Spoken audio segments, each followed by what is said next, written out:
I'm Carole Willey, and I recently, about 2 years ago, read a book. It was called Days of Destruction, Days of Revolt. And there was a chapter on coal. This is a chapter that took place about 30 years ago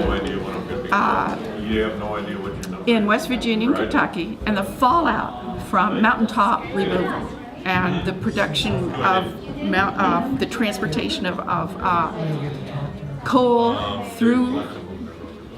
with semis through these small rural towns. There was so much that happened there that still exists 40 years later.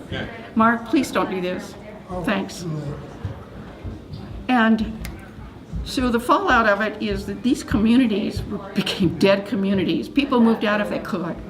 They actually lost value in their property, and their homes devalued.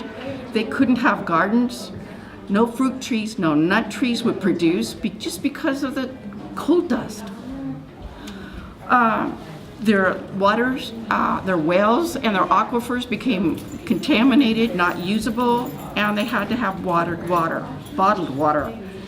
A lot of people had brain cancers and cancers of other kind, which is not talked about. People talk about asthma and other mild health care conditions from coal dust, but they don't talk about needing kidney dialysis machines.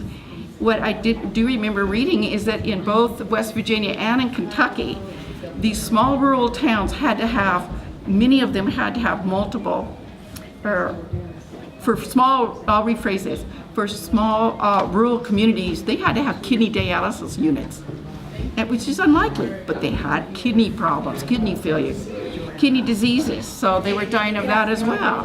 So it's just unbelievable that 4 decades later, they still have environmental and healthcare problems.